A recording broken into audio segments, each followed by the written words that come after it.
everyone, in today's tutorial I'm going to be showing you how I made this thumbnail using Picsart on my iPhone for free. So let's get into the video.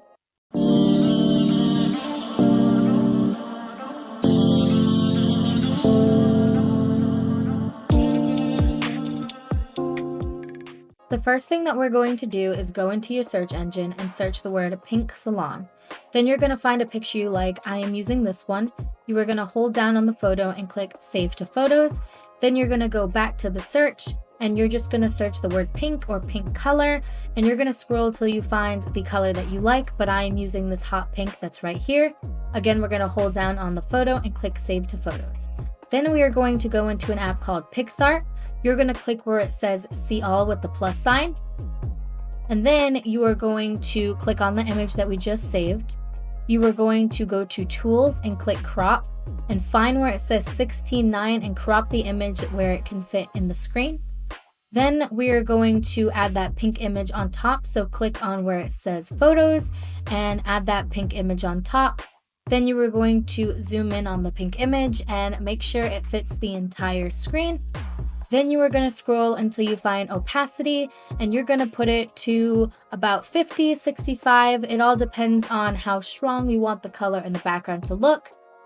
I put mine to about 60, but again, it all depends on how bright you want the background to look. Then you are going to click where it says apply. Then you are going to go to stickers and search GFX effect. And once you search that, you are going to click on the white one.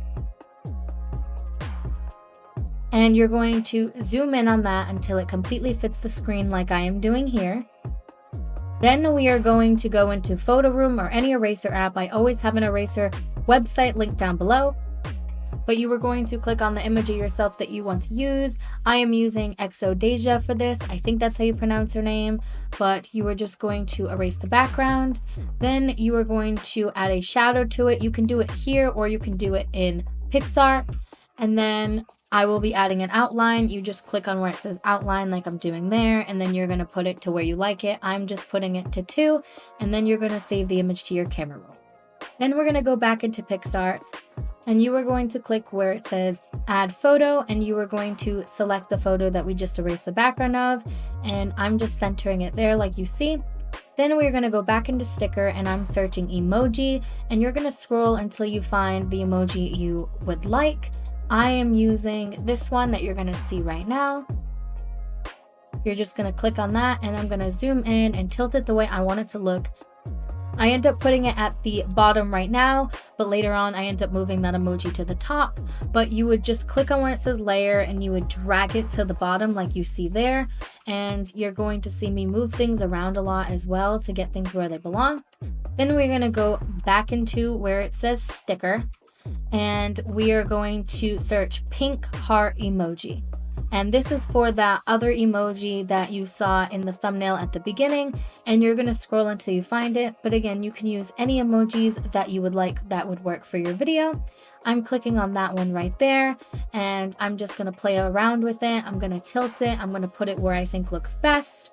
And again, it all depends on how you want your specific thumbnail to look. I'm going to click where it says layers, and I'm going to drag it behind the layer of the photo of myself. And this is where I said I was going to switch the emojis around. So you're just going to see me do that.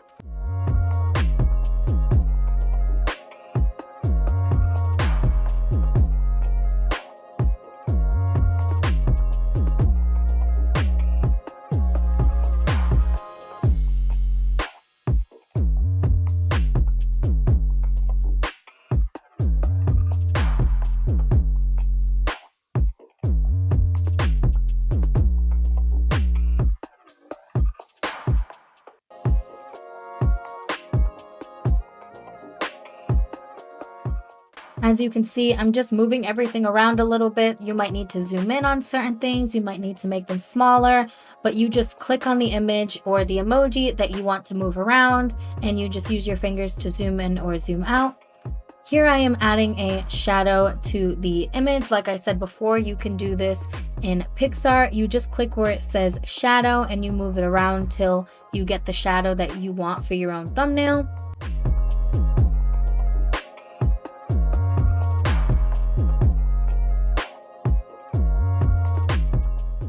I am shrinking the emojis a little bit just to get it the way I want it to look.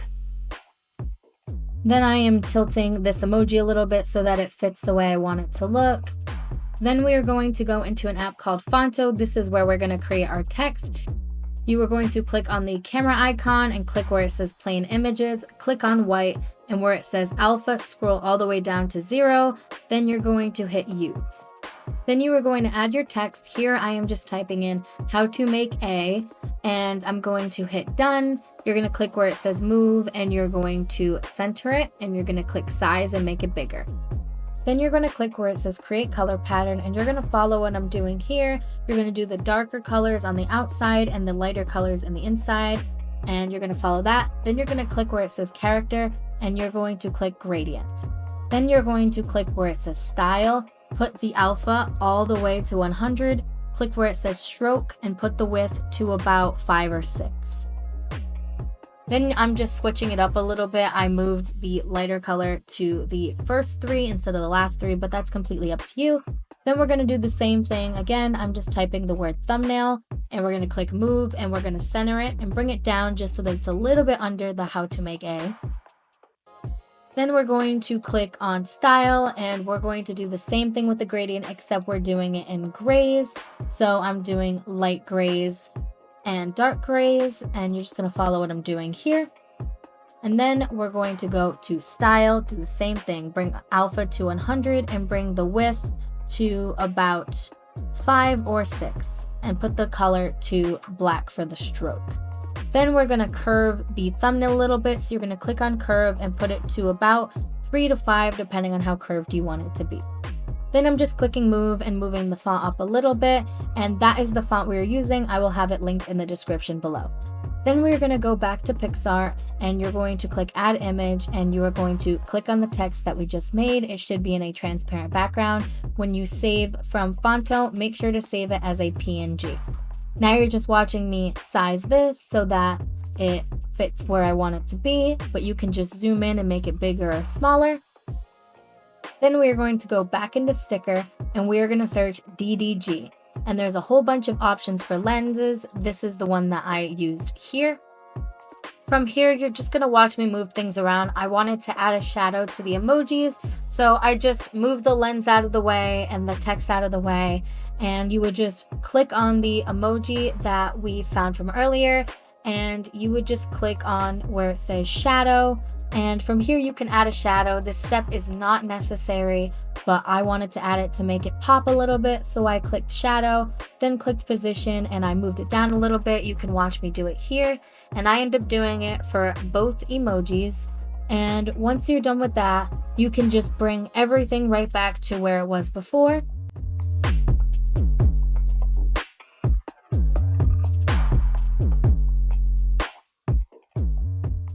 So once I added the shadow, like I said, I'm just moving everything back. I'm putting the text right back in the center down there, and then I am putting the lens right back on top. And this is pretty much the finished thumbnail. If you want to add a little bit of clarity to it, meaning it's a little bit sharpened, you would just click on where it says tools, and then you would click adjust, and then you would click where it says clarity, just like that. And I just added a little bit. This step is not necessary at all, but I personally like to do it to my thumbnails. So I put about 15, and from there you're just going to hit apply and click the down arrow, and it's saved to your camera roll. And this is the final thumbnail, guys.